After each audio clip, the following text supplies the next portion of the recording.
سب سے پہلے تو ہم صداتی خطاب سنیں گے فضیلت الشیخ حضرت مولانا خورشید احمد صاحب سلفی سے، لیکن اسی التماس کے ساتھ کہ آپ کا جو صدارتی خطبہ ہو وہ 30 منٹ سے آگے کا ہو، بڑی نوازش ہوگی، بڑی مہربانی اور برکاتہ۔ ان الحمد للہ نحمده ونستعینه ونستغفره ونعوذ باللہ من شرور انفسنا ومن سیئات اعمالنا، من يهده الله فلا مضل له ومن يضلل فلا هادي له، وأشهد أن لا إله إلا الله وحده لا شريك له، وأشهد أن محمدًا عبده ورسوله، أما بعد فإن خير الحديث كتاب الله وخير الهدي هدي محمد صلى الله عليه وسلم، وشر الأمور محدثاتها وكل محدثة بدعة وكل بدعة ضلالة وكل ضلالة في النار۔ قال الله تعالى في كتابه المجيد: أعوذ بالله من الشيطان الرجيم، بسم الله الرحمن الرحيم، من عمل صالحا منكم من ذكر وأنثى فلنحيينه حياة طيبة۔ اسٹیج پر رونق افروز علماء کرام، بالخصوص اسٹیج سیکریٹری برادر مولانا عبدالرحیم صاحب عبیدی اور دور و نزدیک سے تشریف لائے ہوئے محترم حضرات، ماؤں اور بہنوں، بچوں اور جملہ حاضرین کرام، جیسا کہ آپ لوگ میری آواز سے محسوس کر رہے ہوں گے کہ نزلہ زکام سے میں پریشان ہوں اور بخار بھی ہے، اس لیے میں 30 منٹ کی پابندی نہ کرتے ہیں بلکہ اس سے پہلے ہی اپنی بات ختم کرنے کی کوشش کروں گا انشاءاللہ۔ ہمارے عزیز مولانا عبدالصمد سراجی سلم اللہ، یہ ان کی دعوت تھی، اصرار تھا، میں ان کی اصرار پر حاضر ہو گیا، ورنہ میری طبیعت خراب چل رہی تھی۔ تو میں نے آپ حضرات کے سامنے قرآن حکیم کی ایک آیت مبارکہ کی تلاوت کی ہے، جس میں اللہ رب العالمین نے فرمایا: من عمل صالحا منکم من ذکر و انثی، جس نے بھی کوئی نیک کام کیا تم میں سے، خواہ مرد ہو یا عورت ہو، فلنحیینہ حیاۃ طیبہ، تو اس کو ہم پاکیزہ زندگی عطا کریں گے۔ تو پہلی بات تو یہ ہے کہ اس کے اندر عمل صالح کی ترغیب دلائی گئی ہے، بھلائی کے کاموں کی ترغیب دلائی ہے کہ مرد اور عورت سب کو کار خیر کرنا چاہیے، اچھائی اور بھلائی کا کام کرنا چاہیے۔ دوسری بات جو اصل میں کہنی ہے وہ یہ ہے کہ ہمارے مذہب اسلام میں عورتوں کا مقام اور مرتبہ اور ان کی عزت و تکریم کیا ہے۔ تو اس میں میں دو چیزوں کی طرف اشارہ کروں گا۔ ایک تو یہ کہ عورتوں کا مقام اور مرتبہ اور تکریم اسلام میں کیا ہے، اور دوسرے یہ کہ جو اعدائے اسلام ہیں، یہود اور نصارہ، اور عورتوں کے حوالے سے اسلام کو بدنام کرنے کی مضمون کوششیں کر رہے ہیں، ان کا جواب بھی میں دینے کی کوشش کروں گا۔ اللہ سبحانہ و تعالی ہمیں حق اور سچ بات کہنے کی توفیق عطا فرمائے۔ دیکھیے آیت مبارکہ میں کیا بات کہی گئی کہ جو بھی مرد یا عورت تم میں سے نیک کام کرے تو اس کو میں پاکیزہ اور خوشگوار زندگی عطا کروں گا۔ تمیز نہیں ہے مرد اور عورت میں کہ صرف مرد ہی کا ذکر ہو رہا ہے، مرد ہی کو اللہ سبحانہ و تعالیٰ اجر سے نوازے گا، مردوں ہی کو پاکیزہ اور خوشگوار زندگی عطا کرے گا، مردوں کو ہی اللہ سبحانہ و تعالیٰ جنت میں داخل کرے گا، ایسا نہیں ہے۔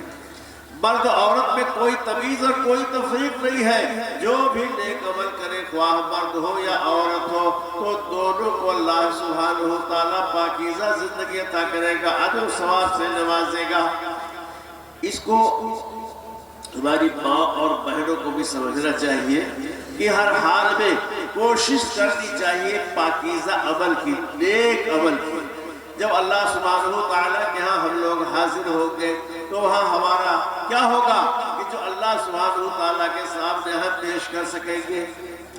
مولانا عبد الکریم مسلم نے کہا جب قیامت میں خدا پوچھے گا اے بندو میرے، دیوان گلشن والے مولانا عبد الکریم مسلم، جب قیامت میں خدا پوچھے گا اے بندو میرے باقی دنیا سے مجھے دکھلاؤ کیا لائے ہو فن.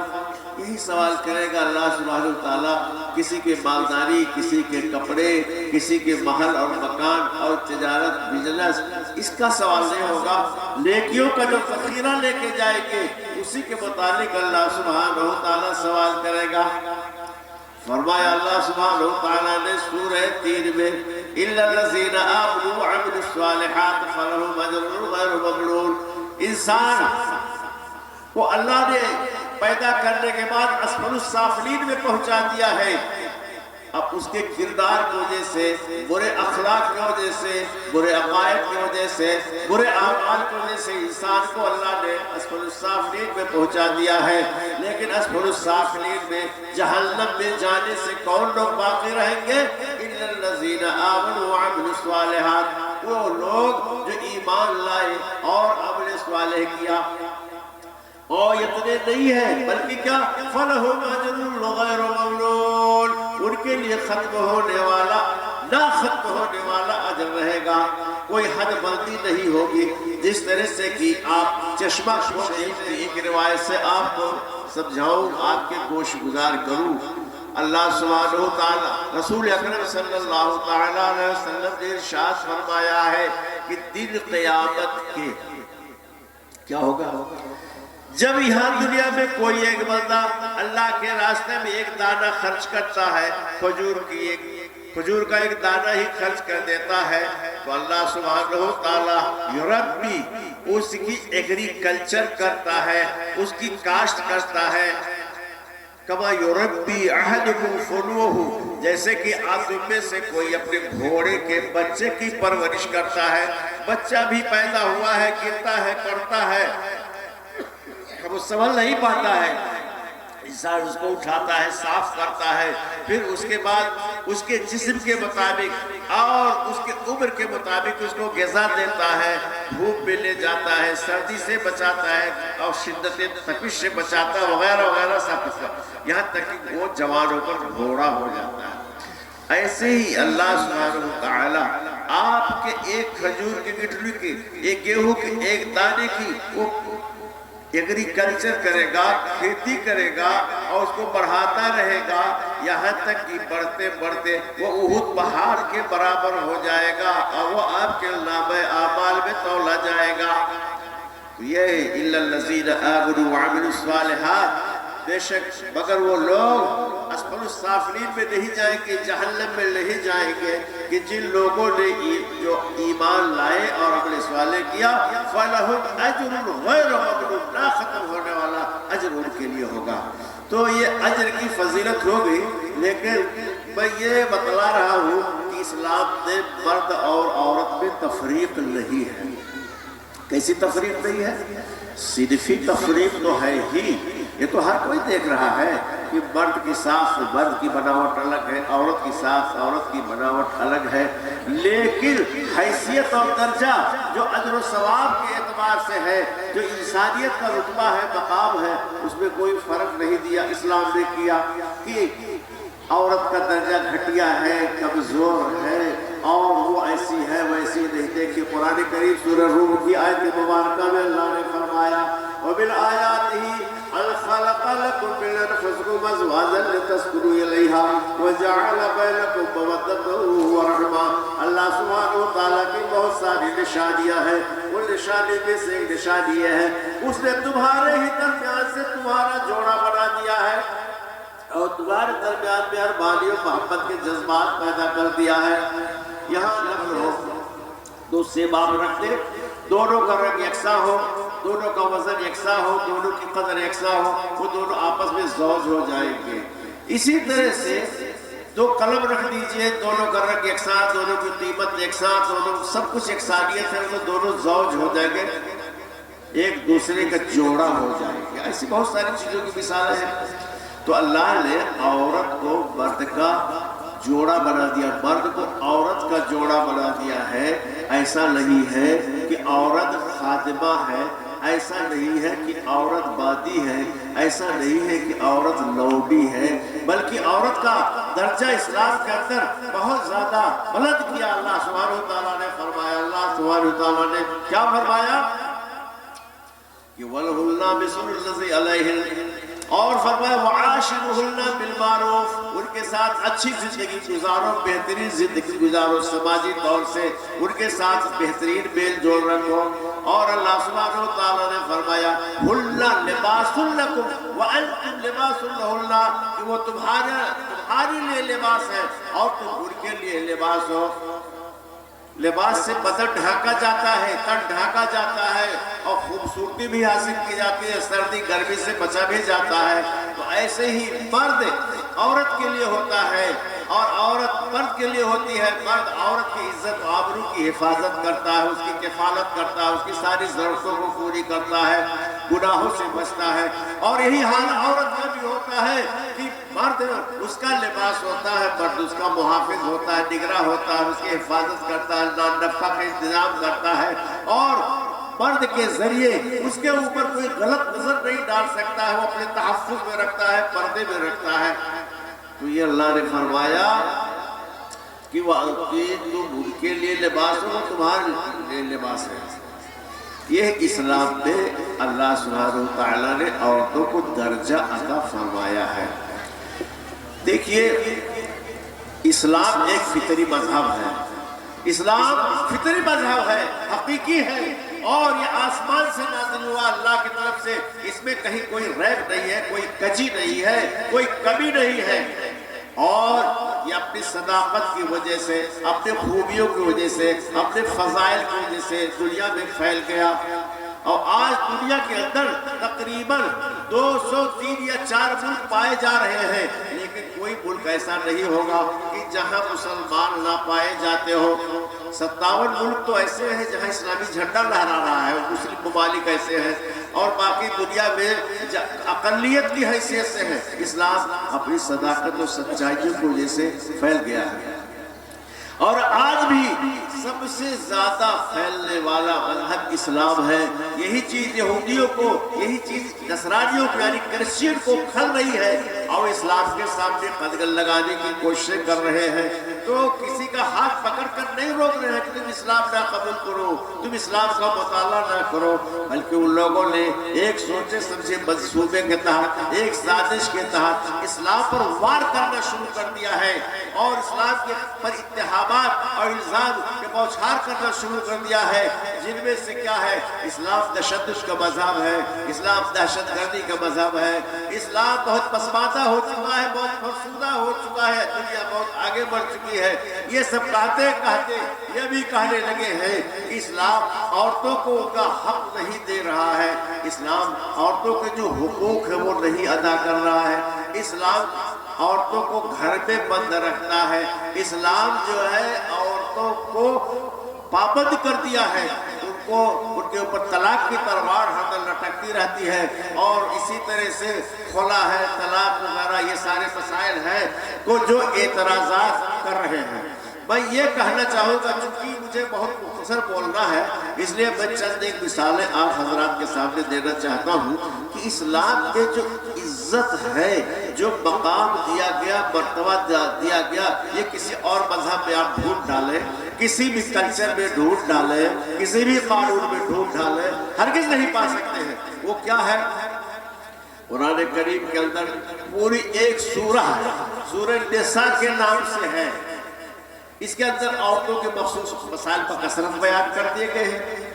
اور ایک سورہ نور ہے جس میں اللہ سبحانہ وتعالیٰ نے فرمایا سورۃ انزلناہا وفرضناہا وَأَنزَلْنَا فِيهَا آيَاتٍ بَيِّنَاتٍ، یہ سورت ہے جس کو ہم نے نازل کیا اور فرض کر دیا ہے، اس کے اندر کھلی کھلی آیتیں اور نشانیاں ہم نے نازل کر دیا ہے۔ وَالَّذِينَ جَاءُوا بِالْإِفْكِ عُصْبَةٌ مِّنكُمْ، اور تم میں سے جو لوگ تہمت لے کر آئے ہیں تمہارے درمیان سے ایک گروہ ہے، یہ جھوٹے لوگ ہیں، مکار لوگ ہیں۔ دیکھیے غور کیجئے، ایک خاتون کی برات آسمان سے نازل ہو رہی ہے، رسول اکرم صلی اللہ علیہ وسلم کی زوجہ مطہرہ، ہم سب کی ماں ام المومنین حضرت عائشہ صدیقہ رضی اللہ تعالی عنہ پر منافقین نے الزام لگا دیا زناکاری کا، بدکاری کا۔ اللہ کے رسول صلی اللہ علیہ وسلم فطری طور سے اس کے لیے پریشان ہوئے، ایک مہینہ تک اس کے لیے پریشان ہوئے، اور قرآن کریم میں آیت نازل ہو گئی، ان کی برات ظاہر کر دی گئی، وَالَّذِينَ جَاءُوا بِالْإِفْكِ عُصْبَةٌ مِّنكُمْ، اور حکم ہوا کہ لوگوں کو کوڑے لگائے جائیں، اور یہ ایسے لوگ ہیں ویسے لوگ ہیں۔ تو عرض کر رہا ہوں کہ کسی اور مذہب میں یہ درجہ ہے کہ عورت کے متعلق فیصلہ آسمان سے عرش ہو رہا ہو، ایسا کسی مذہب کے اندر نہیں ہے۔ اور دیکھیے ایک عورت خولہ ہے، خولہ کا ان کے شوہر سے کچھ بحث تکرار ہو گئی، اور شوہر نے قسم کھا لیا کہ تمہارے پاس نہیں آؤں گا۔ اللہ کے رسول صلی اللہ علیہ وسلم کے پاس آ کر کے اپنا مسئلہ بیان کرنے لگی کہ یہ تو ہمارے شوہر بوڑھے آدمی ہیں اور مجھ کو اپنے ماں کی مثل قرار دے دیا ہے یا مجھ سے جو ہے اینا کر لیا ہے، اب بھلا یہ بتائیے کہ ان کی خدمت میں کیسے کرنے جاؤں گی؟ جب میں قسم انہوں نے کھا لیا ہے ماں کے درجے میں ہو گئی، میں کیسے ان کی خدمت کرنے کے لیے جاتا ہوں؟ میرا بدن وہ نہیں چھو سکتے ہیں، میں ان کا بدن نہیں چھو سکتی ہوں، اس لیے کہ اب میں ان کے اوپر حرام ہو چکی ہوں جب تک کہ اس کا کفارہ نہ دے دیں۔ اللہ کے رسول صلی اللہ علیہ وسلم کو اس وقت تک اس کا کوئی حکم نہیں معلوم تھا، آپ خاموش رہے۔ کچھ دن بیتے تو اللہ سبحانہ وتعالیٰ نے آیت مبارکہ نازل کر دیا۔ کیا آیت کریمہ نازل کر دیا؟ قد سمع اللہ قول التي تجادلك في زوجها وتشتكي الى اللہ، اللہ سبحانہ وتعالیٰ نے سن لیا۔ اللہ سبحانہ وتعالیٰ وہ عورت جو آ کر کے آپ کے سے لڑ رہی ہے، جھگڑ رہی ہے اور آپ سے کلام کا گفتگو کر رہی ہے، اس مسئلے کو اللہ تعالیٰ نے سن لیا ہے، اور اس کا حکم یہ ہے کہ یہ کفارہ دے دے، تب جو ہے وہ اب شوہر بیوی دونوں ایک ہو جائیں گے۔ عرض یہ کر رہا ہوں کہ معمولی عورتوں کے متعلق فیصلے آسمان سے نازل ہو رہے ہیں، براہ راست ان کے مسئلے کا حل آسمان سے آ رہا ہے۔ یہ بلا بتائیے کس دین میں اب کس شریعت کے اندر ہے؟ کسی دین اور کسی شریعت میں ایسا حکم ہے؟ ہرگز نہیں، کسی کے ہاں یہ حکم نہیں پایا جا رہا ہے۔ میرے بھائیوں اور دوستوں، دیکھیے حضرت مریم علیہ السلام اور ان کے لڑکے عیسیٰ ابن مریم، قرآن میں جہاں کہیں بھی آیا عیسیٰ ابن مریم کر کے آیا ہے، باپ کی طرف ان کی نسبت کر دی گئی ہے، باپ کی طرف ان کی نسبت نہیں ہے، کیونکہ بغیر باپ کے وہ پیدا ہوئے تھے۔ اب یہودیوں نے حضرت مریم پر الزام عائد کر دیا کہ یہ تو زانیہ عورت ہے، یہ کہاں سے بچہ لے کے آئی ہے، الزام لگانے لگا۔ قرآن کریم نے اس الزام کو کھو دیا، صاف کر دیا کہ نہیں، یہ عیسیٰ روح اللہ ہے، اللہ کے پھوک سے ہے، یہ زنا کا بچہ نہیں ہے، اور ان کی طہارت و پاکیزگی بیان کر دی گئی۔ تو وہ لوگ جن کے اوپر یہودیوں نے الزام لگایا تھا اور جن کو غلط طریقے سے عیسائیوں نے لیا تھا، نصرانیوں نے لیا تھا، قرآن نے اس کو صاف کر دیا۔ اسی لیے قرآن کو مہیمن کہا گیا، تمام سچے مضامین کا یہ محافظ ہے اور یہ نگراں ہے۔ یہ قرآن کریم کا اور اسلام کا کمال ہے۔ عورتوں کے تعلق سے تو ایسے لوگ جو یہ الزام عائد کرتے ہیں کہ اسلام نے عورتوں کو درجہ نہیں دیا، اسلام کو نے عورتوں کو درجہ نہیں دیا، مرتبہ نہیں دیا، بھلا اس کی کچھ مثالیں تو پیش کریں کہ خالی وہ یہی کہیں گے کہ اسلام نے عورتوں کو درجہ نہیں دیا، ان کو عزت نہیں دیا، ان کی تقریر نہیں کی، کچھ مثالیں کچھ پیش کریں، لیکن وہ اس سے عاجز اور اس سے قاصر ہیں۔ اور میرے بھائیوں اور دوستوں، کچھ اور مثالیں میں آپ کو دینا چاہوں گا۔ آپ لوگوں میں سے ماشاءاللہ بہت سے لوگ گئے ہوں گے، حج کیے ہوں گے، حج کی سعادت حاصل ہوئی ہوگی، اللہ تعالیٰ قبول فرمائے۔ حج کا عمرے کا ایک رکن ہے صفا اور مروہ کے درمیان سعی کرنا، 7 چکر لگانا۔ یہ کس کی یادگار ہے؟ ایک خاتون کی یادگار ہے، ایک عورت حضرت حاجرہ کی یادگار ہے۔ بھلا آپ بتا سکتے ہیں کہ کسی اور بھی مذہب میں ایسے کسی عورت کو یہ عزت دی گئی ہو کہ اسلام کا جو 5واں رکن ہے حج، اگر یہ کام کیے پورا ہی نہیں ہوگا؟ کسی بھی مذہب میں اس کی مثال نہیں ملتی ہے، اور اگر کہیں ملتی ہے تو ذرا آپ کو بھی معلوم ہے، بتانے کی ضرورت نہیں ہے کہ کس انداز سے اور کس طرح سے ان کے ناموس کو بگاڑا گیا ہے اور کس طرح سے انہیں سر بازار رسوا اور نیلام کیا گیا ہے، یہ سب آپ لوگ جانتے ہیں۔ تو مجھے اس کی تفصیل نہیں عرض کرنی ہے، صرف اتنا عرض کر رہا ہوں کہ حج میں اور عمرہ میں صفا سے مروہ تک، مروہ سے صفا تک 7 چکر لگانا پڑتا ہے۔ حضرت حاجرہ نے پانی کی تلاش میں یہ 7 چکر لگایا تھا، اس عورت کی یادگار کے طور پر اس کو قیامت تک کے لیے مشروع کر دیا گیا۔ اس سے بڑی عورت کی تقریب اور عورت کی عزت افزائی اور کیا ہو سکتی ہے؟ ماں، بہن، بیٹی وغیرہ کی حیثیت سے جو درجہ خواتین کو دیا گیا ہے، میں اس کی بات نہیں کروں گا۔ اب ایک بات یہ عرض کرنا چاہتا ہوں، وہ مذہبی نقطۂ نظر سے آپ لوگ اس کو نہ لیں گے، بلکہ میں ہندوستان کے اپنے یہاں کے تناظر میں اس کو کہنا چاہوں گا۔ یہ تاج محل کیا ہے؟ یہ خاتون کے ساتھ بادشاہ کی محبت کی یادگار ہے۔ لوگ کہتے ہیں کہ بادشاہ شاہ جہاں نے اپنے بیوی ممتاز محل کی یادگار میں تعبیر کیا، بہت کچھ کہتے ہیں، یقیناً اس کو محبت تھی۔ تو کیا اپنی بیوی سے محبت کرنا کوئی گناہ ہے یا کوئی عیب ہے؟ اپنی بیوی سے محبت کرنا کوئی عیب ہے، کوئی گناہ ہے نہیں۔ ہم تو دوسرے لوگوں کو دیکھ رہے ہیں، صدور کو دیکھ رہے ہیں، وزرائے اعظم کو دیکھ رہے ہیں، کیا کیا ان کو الزام لگ رہے ہیں بدکاری کی، ہوس پرستی کی، لیکن ایک بادشاہ نے اگر اپنی بیوی کی یادگار میں بنوا دیا تو اس میں آپ کو درد کیوں پیٹ میں آپ کے اٹھ رہا ہے؟ اور اس ناحیے سے کیوں نہیں سوچ رہے ہیں کہ ایک عورت کو ایک بادشاہ نے اتنا بڑا درجہ دیا، اتنا بڑا مرتبہ دیا کہ اس کی یادگار کے لیے تاج محل بنوا دیا۔ دنیا کے 7 عجائبات میں سے وہ ہے، اور ہندوستان کے آمدنی کا بہت بڑا ذریعہ ہے۔ دنیا سے ہزاروں لاکھوں، اللہ بہتر جانے کتنی بڑی تعداد میں زائرین وہاں آتے ہیں اور اس کو دیکھتے ہیں، اور فن خطاطی کو دیکھتے ہیں، محبت کو دیکھتے ہیں، یہ ساری چیزیں ہیں۔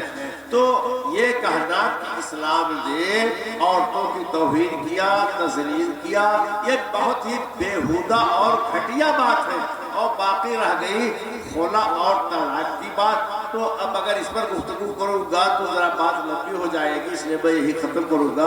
میں اپنی ماؤں سے، بہنوں سے، بیٹیوں سے اور آپ سارے حاضرین سے کہنا چاہتا ہوں کہ اس ناحیے سے ریاض الجنہ میں مرد جا کر کے وہاں نمازیں پڑھتے ہیں۔ ایک حصہ ہمارے حجاج کرام جانتے ہیں کہ ایک حصہ مسجد نبی کا ہے جو اللہ کے رسول صلی اللہ علیہ وسلم کے گھر سے اور حضرت عائشہ صدیقہ کا جو روم تھا، جو حجرہ تھا، وہاں سے لے کر کے اور آپ کے منبر تک کے درمیان والے حصے کو آپ نے فرمایا روضۃ من ریاض الجنہ، یہ جنت کے باغیچوں میں سے ایک باغیچہ ہے۔ تو جس طرح سے مرد اس باغیچے میں جا کر کے نماز 2 رکعت پڑھتے ہیں، اسی طرح سے عورتوں کو بھی موقع دیا جاتا ہے، وہ بھی جا کر کے وہاں نمازیں پڑھتی ہے۔ جس طرح سے مرد جا کر اللہ کے رسول صلی اللہ علیہ وسلم کے روضے کی زیارت کرتی ہے، سلام پڑھتی ہے، خواتین بھی جا کر کے سلام پڑھتی ہے۔ میں پوچھنا چاہوں گا اسلام کے دشمنوں سے، میں پوچھنا چاہتا ہوں معترضین سے کہ اس کی مثالیں وہ اپنے یہاں سے پیش کر دے کہ عورتوں کو اگر اس طرح سے کوئی مقام اور مرتبہ دیا گیا ہو تو کچھ مثالیں وہ بیان کر دے۔ ہرگز نہیں بیان ذلیل و رسوا ہو جائیں گے۔ تو مردوں سے بھی کہوں گا، عورتوں سے بھی، کہ ہمیں اپنے اسلام پر، مسلمان ہونے پر اور دینی احکام پر فخر ہونا چاہیے، اس لیے کہ وہ اللہ کا بنایا ہوا، اللہ کا نازل کیا ہوا ہے، سب کچھ اسی کا ہے۔ یہ دین فطرت ہے، اس میں کوئی کجی نہیں ہے، کوئی کمی نہیں ہے۔ اللہ سبحانہ و تعالیٰ سے دعا ہے کہ ہم سب کی حاضری کو قبول فرما لے. ہمارے جتنے بھی لوگ اس بزم میں شریک ہیں یا جو بھی نہیں آئے ہیں، اللہ سبحانہ وتعالیٰ تمام کلمہ گو لوگوں کی مغفرت فرما دے، اور جو لوگ دنیا سے جا چکے ہیں الہ العالمین ان کی قبروں کو نور سے بھر دے. جو لوگ بے راہ رو ہیں، موجود ہیں لیکن بے راہ رو ہے، الہ العالمین تو ان سب کو راہ راست پر لیا ہدایت دے دے. الہ العالمین اس اجلاس کو برپا کرنے والوں کو تو ہر طرح سے خیر و برکت سے نواز دے. سارے لوگوں کے دلوں میں اخلاص و للہیت پیدا فرما دے. جن لوگوں نے اس اجلاس کو کرنے میں دامے دل میں قدمے سکنے کوئی بھی تعاون کیا ہے، سب کے اعمال کو قبول فرما، سب کو خیر و برکت سے نواز دے. ہمارے عزیز مولانا عبدالصمد سراجی سلم اللہ، یہ ان کی دعوت تھی، اصرار تھا، میں ان کی اصرار پر حاضر ہو گیا، ورنہ میری طبیعت خراب چل رہی تھی تو آنے کی پوزیشن میں نہیں تھا، اس لیے میں یہ چند باتیں آپ حضرات کے سامنے عرض کر کے بات ختم کرتا ہوں. وآخر دعوانا الحمدللہ رب العالمین، والسلام علیکم ورحمۃ اللہ وبرکاتہ.